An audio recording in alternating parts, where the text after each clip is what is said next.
Bismillahirrahmanirrahim. Assalamualaikum warahmatullahi wabarakatuh.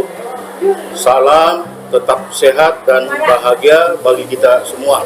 Kali ini kita kedatangan narasumber yang spesial, luar biasa, ahli informasi teknologi,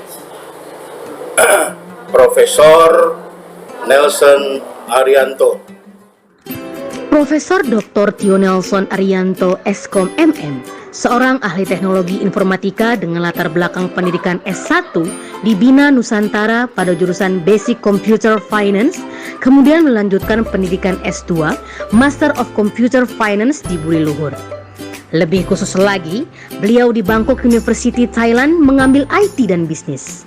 Dengan berbekal pendidikan tersebut, beliau mengasah IT skill-nya dengan menciptakan program demi program dan berkompeten sesuai kebutuhan user, baik di pemerintahan maupun swasta.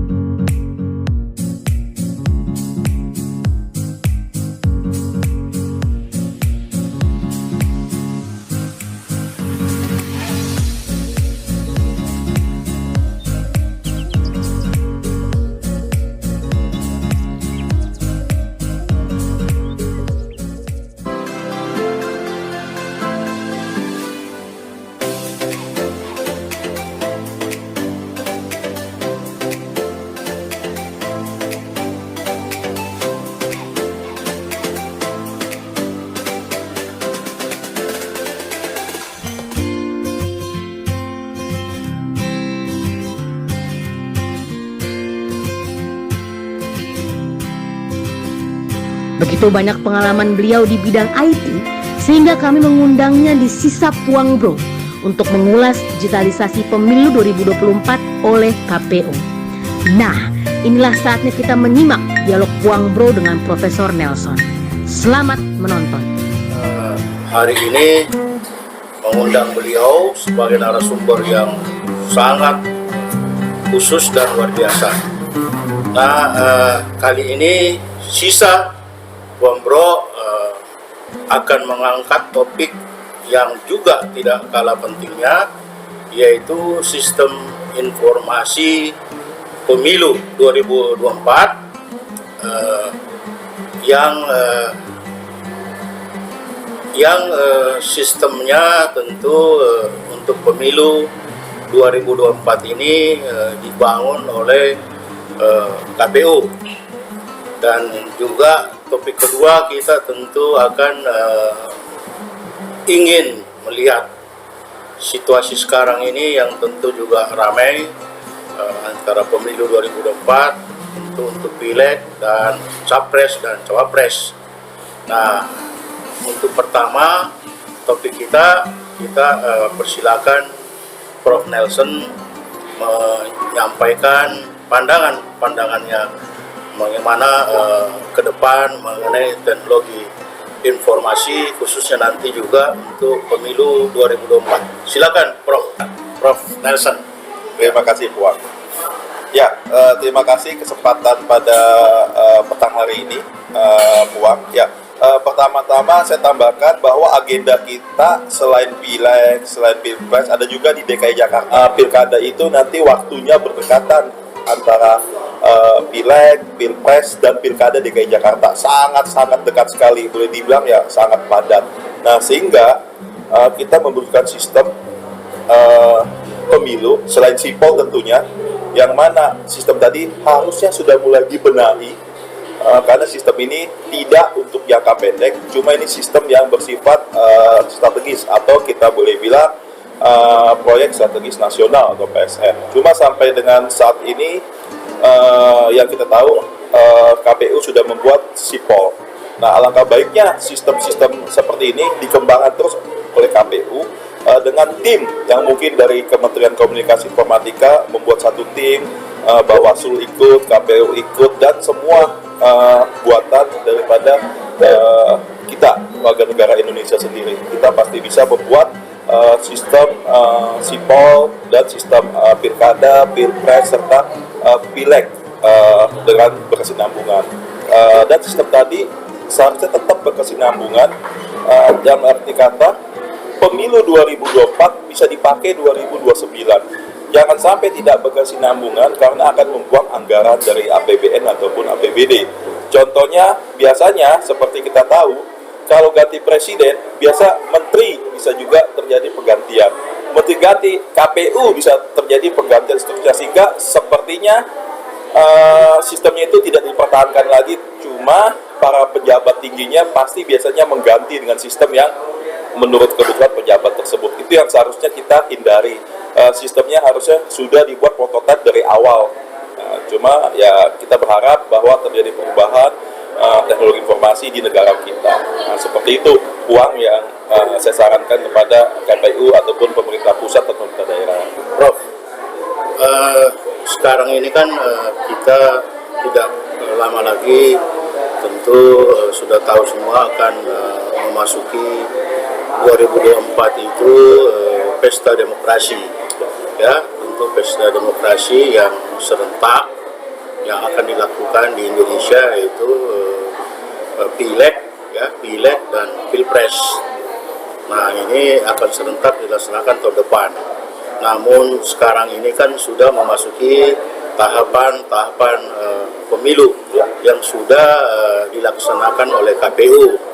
Seperti kita ketahui bahwa pendaftaran parpol, ya, melalui sipol, kemudian verifikasi administrasi sudah dilaksanakan, dan kita sudah ketahui bersama bahwa ada dari 24 parpol yang mendaftar telah lolos dari penilaian KPU itu 18 parpol, ya.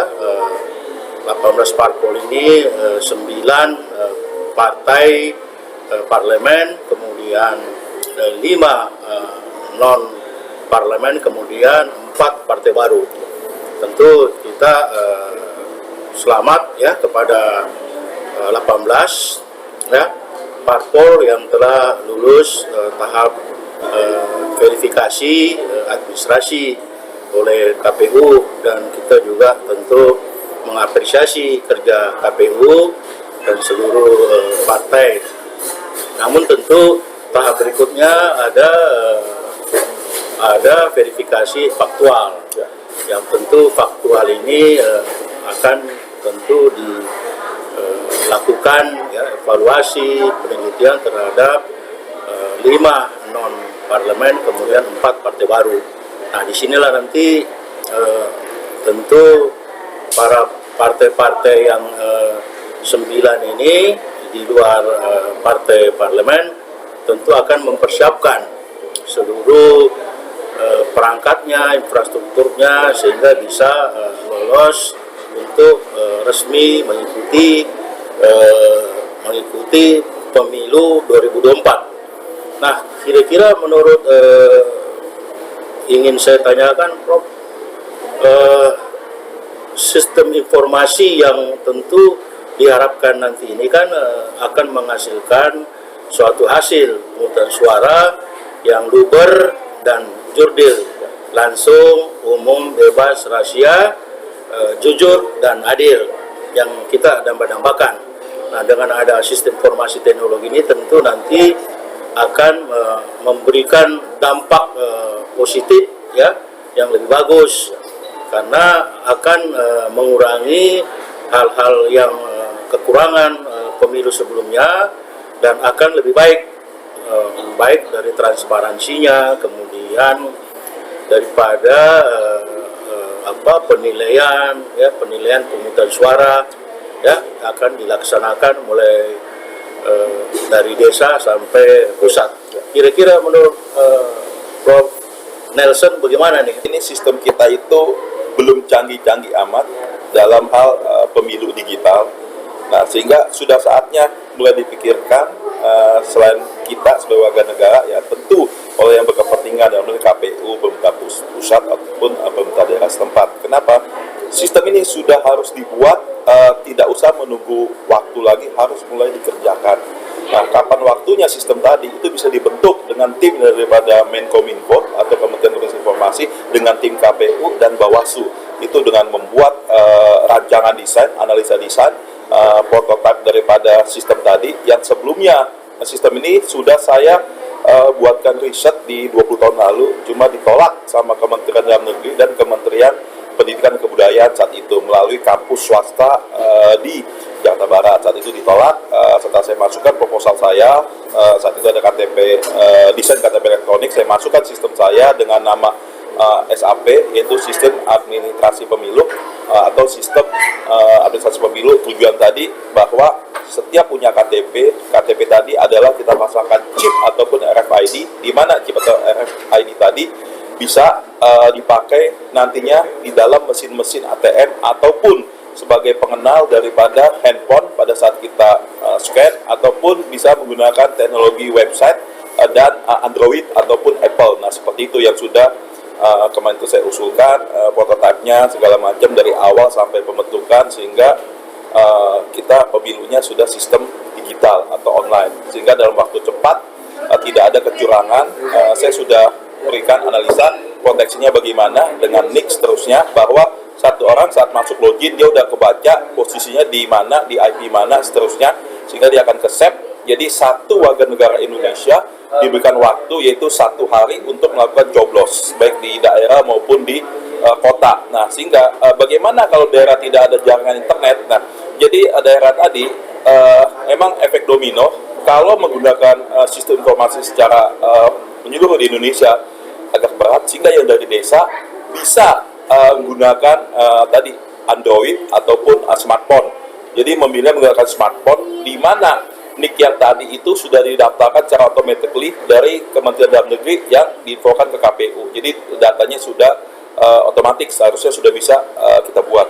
Nah, langkah pertama apa? Analisa desain, saat itu saya sudah lakukan. Tinggal butuh dana. Itu butuh dana apa? Saya harus menyiapkan server untuk menyimpan saat itu analisa. Kebetulan saya simpan data segala macam dalam prototipe. Nah, itu yang tidak atau belum disetujui atau tidak disetujui saat itu. Kalau disetujui seharusnya hari ini sudah baik, karena itu 20 tahun lalu. Nah, seperti itu yang bisa saya sampaikan hasil dari penelitian saya 20 tahun lalu. Nah, sekarang pasti sudah berkembang, harusnya lebih bagus dari 20 tahun lalu. Nah, seperti itu, Tuan. Prof. Nelson, pemerintah dalam hal ini Kementerian Dalam Negeri telah juga bersiap-siap memperbaiki infrastruktur ataupun data-data kependudukan kita.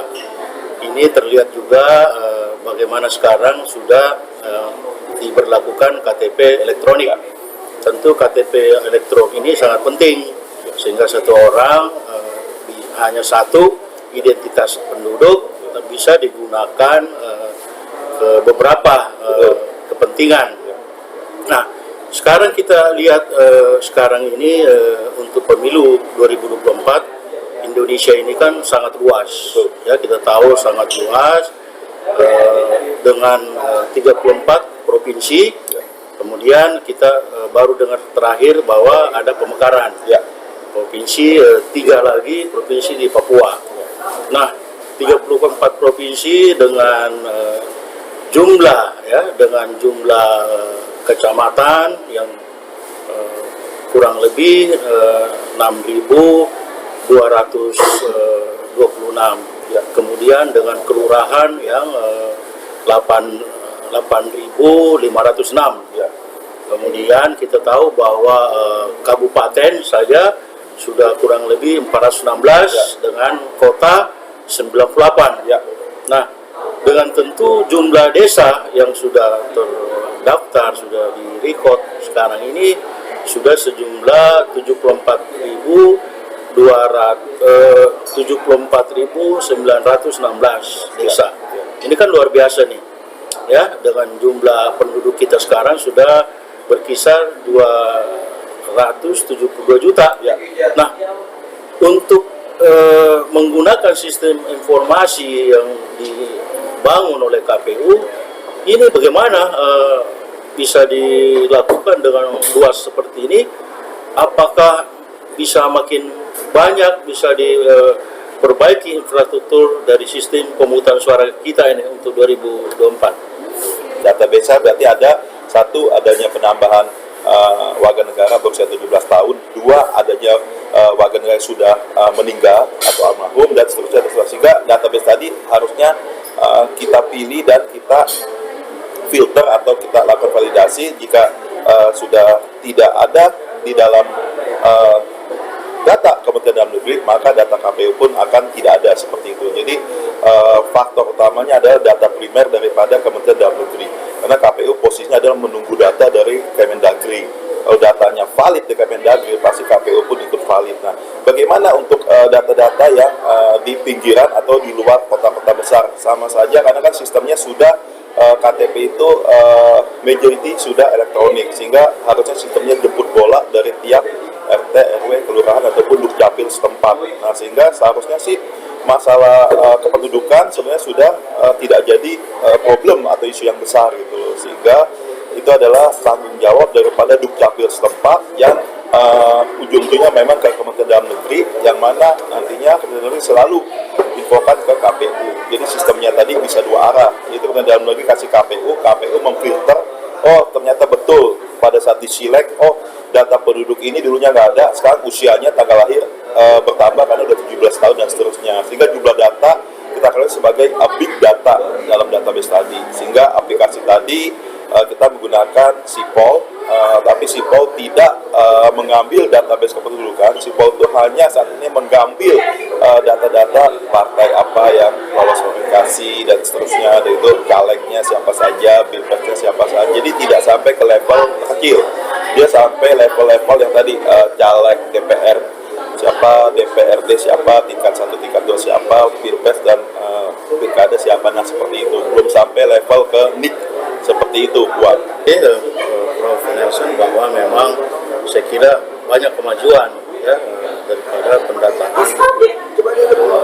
pendataan daripada penduduk kita yang sudah KTP elektronik. Nah sekarang yang ingin saya tanyakan, ini mekanisme untuk nanti pemungutan suaranya ini kan tentu kan mulai dari desa ya desa yang 74.000 sekian, kemudian nanti kan berjenjang ke atas ke kelurahan, kecamatan, kemudian kabupaten kota, provinsi dan pusat.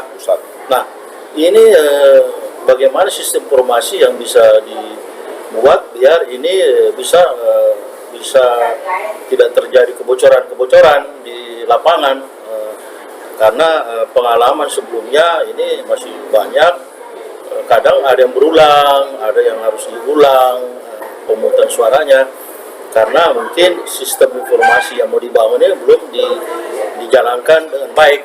Bagaimana kira-kira itu, Prof? Ya, yang dibuat saat ini Sipol itu ya tidak 100% sesuai, misalnya dalam kata bisa untuk pencoblosan ya belum saat ini. Sipol itu ya boleh dikata masih mulai membangun di KPU-nya. Ya mudah-mudahan walaupun ketua KPU atau pimpinan KPU diganti, tetap melanjutkan Sipol tadi dengan adanya perbaikan ataupun perubahan.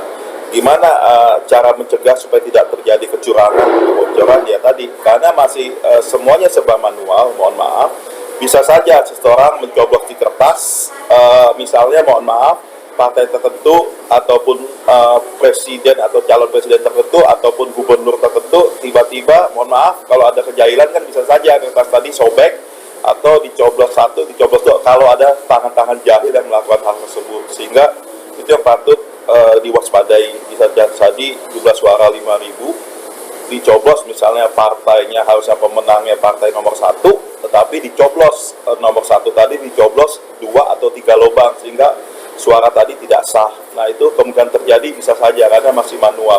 Tetapi dengan digital atau teknologi itu tidak mungkin. Mana mungkin seseorang sudah masuk sekali, dia hanya bisa pilih satu, bisa masuk sekali lagi, itu tidak mungkin. Tapi dengan manual pasti bisa berkali-kali sama tangan-tangan jahil yang akan mencoblos bilik suara, dicoblos berkali-kali dan seterusnya. Kalau dengan digital jelas hal itu sudah terhindari karena satu nick, satu login, nah seperti itu. Kemudian satu user dan satu password, hanya bisa satu nick, satu pilihan, pemilihan kepala daerahnya, pemilihan presiden sekali, sama pemilihan caleg sekali, sama partainya, seperti itu. Jadi tidak bisa berkali-kali seperti yang sama ini manual. Nah itulah dengan di digital, maka sebenarnya semuanya sudah bisa teratasi. Satu, tidak adanya tangan jahil yang dikit-dikit mensobek kertas suara, dikit-dikit tangan jahil tadi melobangi kertas perolehan suara banyak sekali.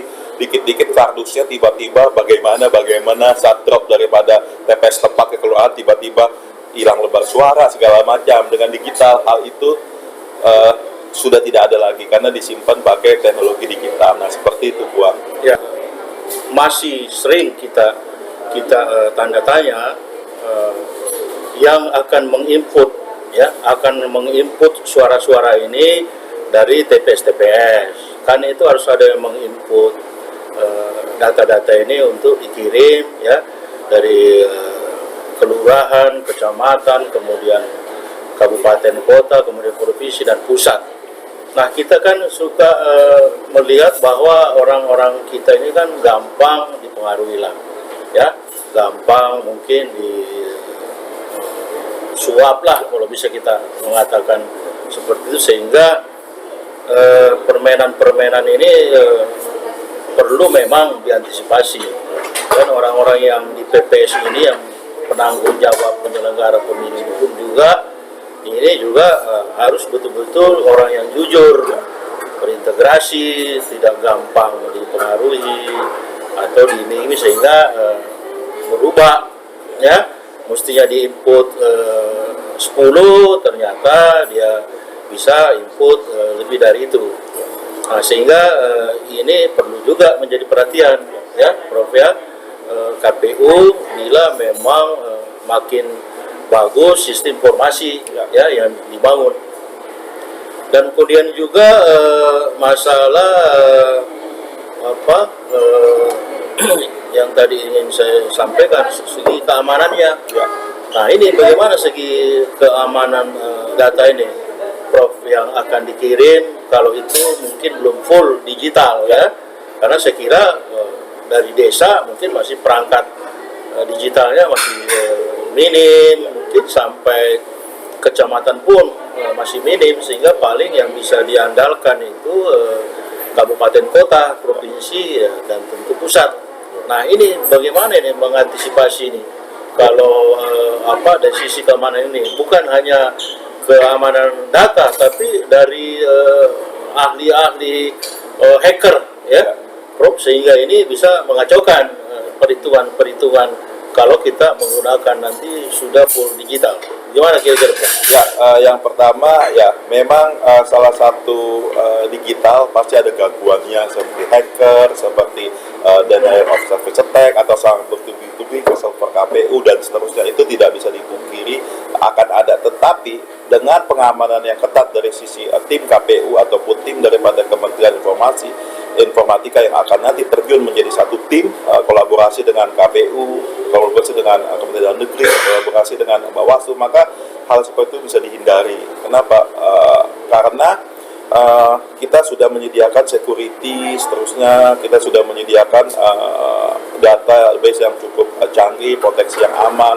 Hal seperti itu bisa dihindari. Jadi pada saat seseorang masuk ke IP atau database milik KPU sudah bisa dicegah, diprotek, apakah dengan beberapa teknologi yang nanti KPU akan tambah atau akan rubah dan seterusnya seperti itu. Sehingga hal-hal tadi misalnya bisa sebelumnya manual itu suaranya bisa hilang, kertasnya bisa hilang di desa-desa karena masih menggunakan kertas. Nah, saat ini seperti kita tahu tahun-tahun sebelumnya daripada TK, SD, SMP, SMA itu kan rata-rata belum mempunyai KTP, tapi mereka sudah bisa menggunakan gadget. Nah, kita bilang adalah generasi Z tuh, X itu sudah bisa menggunakan gadget, sehingga alangkah baiknya ya bisa menggunakan gadget bagi desa-desa tertinggal ataupun kecil, ataupun nantinya bisa ke kelurahan setempat untuk melakukan pencoblosan di komputernya kepala desa ataupun kelurahan setempat. Nah, paling tidak di setiap kelurahan itu disediakan minimal 3 unit PC, yang satu dipakai buat bekerja kelurahan. Nah, untuk fase pemilu bisa dipakai di sana dengan ditutup dengan kain atau tirai seperti itu. Jadi benar-benar lubernya dan jurdilnya tetap ada karena berdasarkan nick gitu. Jadi tidak bisa itu dirubah-rubah karena passwordnya dipegang oleh yang punya nick tadi gitu. Nah, gimana cara mensiasatinya? Nah, setiap warga yang sudah punya KTP nick, sama seperti kita dikirim kartu kredit, itu kita kasih yang namanya PIN.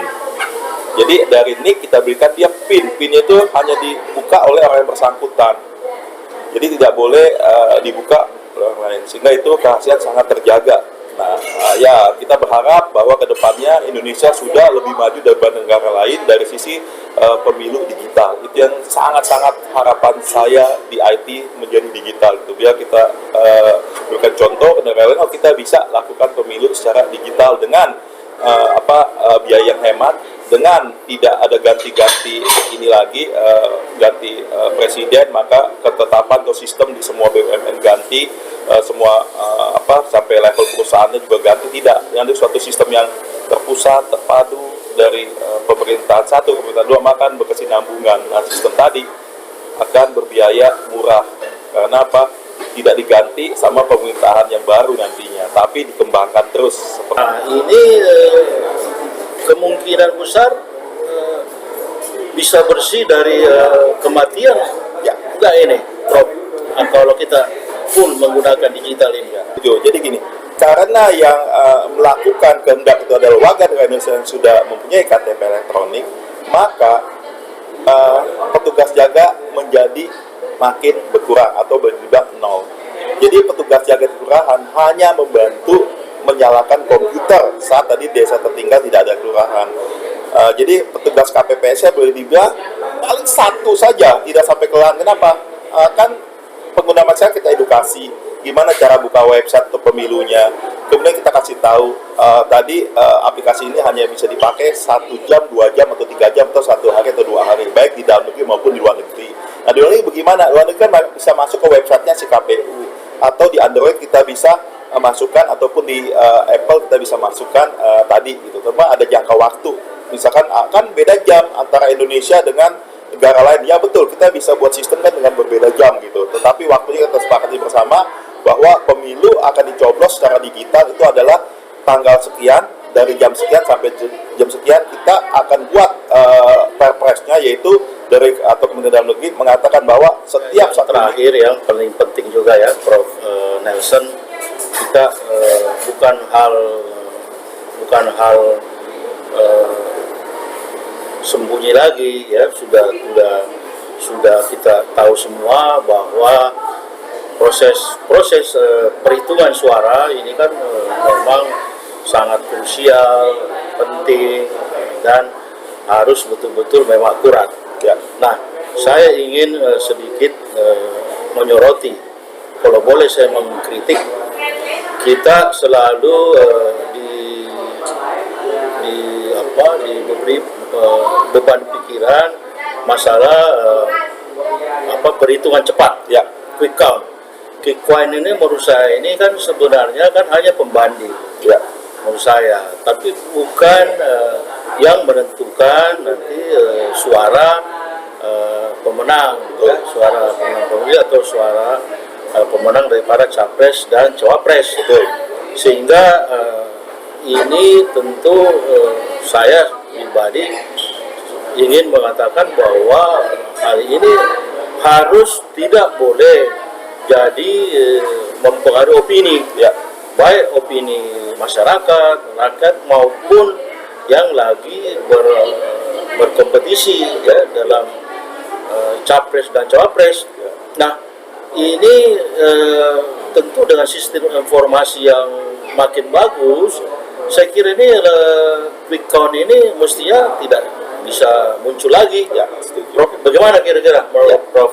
Sistem informasi digital untuk dari pemilihan umum yang terjadi di KPU, pemilihan umum maupun Bawaslu, maka sudah terbuat lagi quick count. Karena dengan adanya transmisi data digital, maka dalam hitungan jam dengan catatan kita kasih tempo, yaitu misalkan dari provinsi Nagari Darussalam mereka harus kumpul sekian sampai sekian, kita berikan waktu kepada penduduk Nagari Darussalam sampai ke wilayah Papua sana, kita ada waktu lu jam sekian, tanggal sekian. Nah, pasti lebih cepat dibandingkan hitungan quick count dan dibandingkan terhadap coblos manual dari TPS-TPS tempat yang selama ini dilakukan di Indonesia. Itu setahu saya akan lebih cepat, akan lebih menghemat biaya atau cost, akan lebih mempercepat hasil hitung. Dan juga quick count juga pasti lambat tahun dia akan nggak usah deh saya pakai quick count karena sudah lebih cepat ternyata KPU. Nah, seperti itu, kita berharap seperti itu di berikutnya ke depannya seperti itu, sehingga seharusnya quick count itu tidak mendahului KPU. dengan KPU menggunakan digital sudah jelas pasti KPU lebih cepat dibanding quick count karena datanya sudah valid setiap menit, setiap detik atau setiap jam, sudah update terus data ke media penyimpanan baik cloud maupun servernya si KPU itu sendiri, sehingga lebih sahih, lebih valid data yang ada di KPU dibanding quick count. Dan sudah seharusnya pula quick count itu tidak boleh quick count tadi mendapatkan pesanan dari oknum tertentu atau mendapatkan pesanan dari suatu petinggi tertentu dan lain sebagainya, sehingga sudah quick count itu harusnya ya sudahlah, maksudnya quick count ya sudahlah, hanya untuk kepentingan partai sih boleh, cuma tidak sebaiknya jangan dipublikasikan supaya opini masyarakat tidak menjadi simpang siur, tidak menjadi perdebatan dan seterusnya. Nah, itu yang bisa saya infokan, Puang. Oke, bagus sekali. Mudah-mudahan juga pemerintah dan KPU bisa nanti mempercepat proses digitalisasi daripada sistem pemilu dan sistem pemungutan suara kita dengan sistem informasi teknologi yang makin canggih. Tentu harapan kita bisa benar-benar keadilan, kejujuran dan keadilan bagi hak seluruh masyarakat, seluruh warga Indonesia untuk menyalurkan hak suaranya, ya, yang benar-benar nanti tahun 2004 tentu akan ada pemilih suara, pencoblosan suara kurang lebih 190 juta jiwa ya untuk 2024. Nah, sehingga ini mudah-mudahan semuanya ya bisa menyalurkan hak suaranya. Tentu tidak ada yang kita biasa bilang golongan putih ya yang tidak ada vote-nya, tentu bisa semua. Ya, saya kira untuk sesi pertama ini kita masalah sistem informasi teknologi pemilu 2024, Prof. Sementara nanti kita akan lanjutkan lagi sesi keduanya untuk masalah sekarang ini yang sudah mulai ramai juga ya, menjodoh-jodohkan capres cawapres dari partai ini, si ini. Nah, ini penting juga kita coba bisa mendiskusikan ya, sebenarnya pasangan yang nanti ya tentu apa yang kita harap akan lebih baik ya untuk Indonesia ke depan di 2024. Saya kira sekian sesi pertama.